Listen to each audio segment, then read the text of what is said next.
Well, hi, everybody. Today we want to talk about how to say no and mean it in terms of avoiding alcohol, tobacco, drugs, and dangerous situations that can affect your life. We want to remember that you are in control of you, but oftentimes it's very difficult for a kid to say no to peer pressure or pressure for an adult. Paying attention to your feelings and beliefs about what is right and wrong will help you know the right thing to do.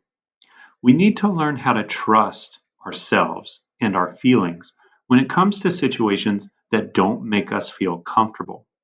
If you don't feel comfortable, you cannot go along with a situation.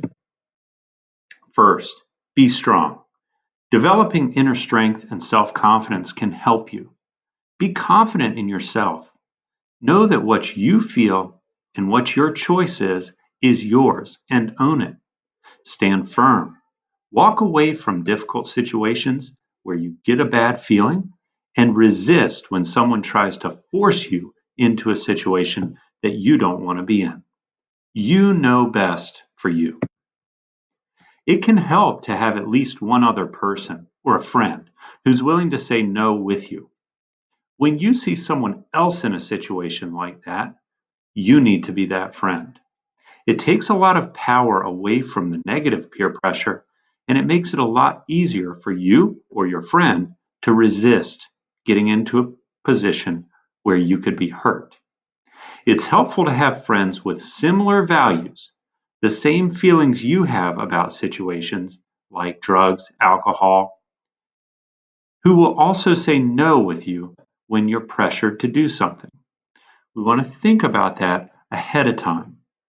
Know your friends. Pick your friends wisely. These are the people that are going to help you in difficult situations. When you're alone and you're facing pressure, that can be the most difficult. There are some things that you can count on doing that will help take some of that pressure away. You can try to stay away from peers who pressure you to do stuff that's wrong. You can tell them simply, no, I don't want to do that. And you can walk away. That is an option for you anywhere you are. You can find a friend. Here I see me with a dog, but we're talking about a human friend, of course. It's a classmate that you can pal around with. This person can give you support, and you can give them support when either of you need it. If peer pressure continues and it's difficult for you to handle on your own, you can talk to a trusted adult. That is an important outlet for you to understand that you have. Your parent, teacher, principal, dean, school counselor, all these are people who can help you to deal with that peer pressure and help you be prepared for it if it occurs another time in the future. There are some different methods of saying no, and different ways work for different people. Some of the things that you could choose to do to avoid pressure to use drugs or alcohol or get into a dangerous position or do a dangerous thing that you don't think is right would be to tell the person something that switches the topic.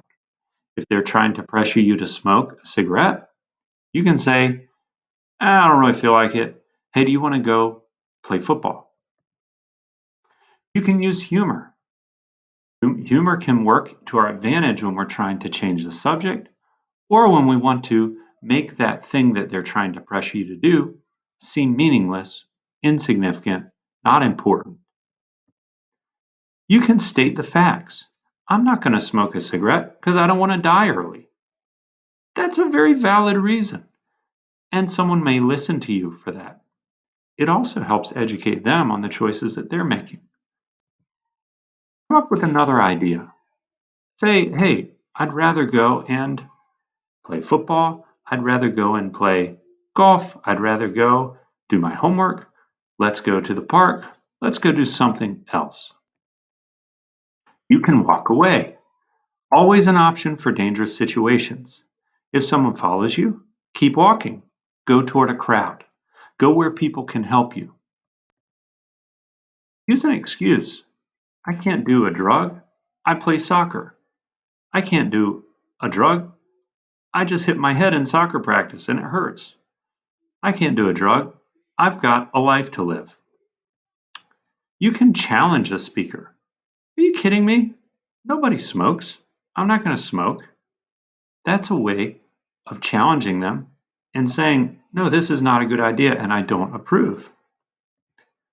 You can turn the tables on someone. You can say, how would you feel if I was asking you to do something that was going to hurt you? That puts it in their court and it makes them possibly think about what they're doing to you. Also, finally, you can just not pay attention to them. You can pretend you're not listening. You can totally ignore what they're talking about, continue talking about something else. You can literally turn your back so that they understand that you're not going to do what they're asking you to do, and you're not even going to entertain the possibility.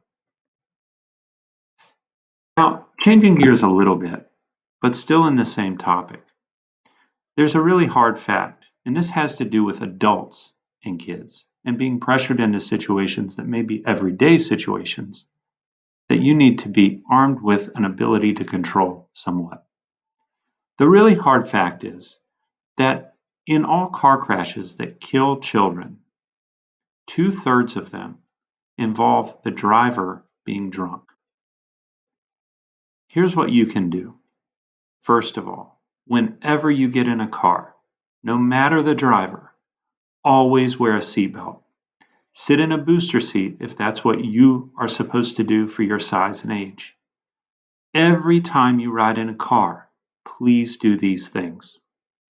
Secondly, if you're 12 years old or younger, ride in the back seat. Don't ride in the front seat where that big windshield is or where the airbags are. You don't want to be in that seat if you are 12 years old or younger. If your car doesn't have a back seat, your car has certain aspects to it that won't allow an airbag to go off. That's important. So you're still safe if your car doesn't have a back seat, but if it does, please sit in the back seat. Avoid getting away. Avoid and get away. If you notice that someone is going to drive you and that person is not acting right, they're stumbling around, they're dropping their keys, they have trouble opening doors, they can't talk without slurring their words, then you need to try to not get in that car. Let someone else know. Hey, do you think that that person's okay to drive me? Ask the person, are you okay to drive me? Do you need help? Make it clear that you don't want to get into a car with someone who is acting like they may not be in control of their body. If they can't control their body, they cannot control a 3,000-pound car. Tell another adult, another parent, a teacher, or an adult friend, if you think your parent or someone who drives you around has taken you somewhere in a car when he or she was drunk.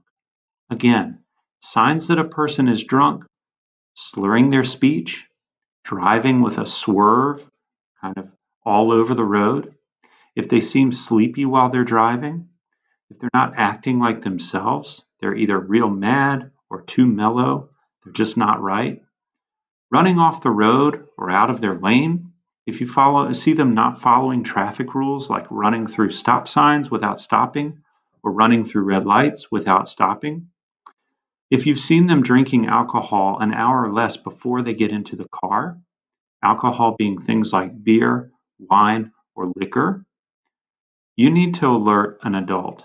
Please tell another adult that this is happening, and that adult needs to take action to talk with your parent or whoever is riding you around in that car, because they can really hurt you. You need to be strong and let an adult know. Thanks a lot for listening for these very important tips.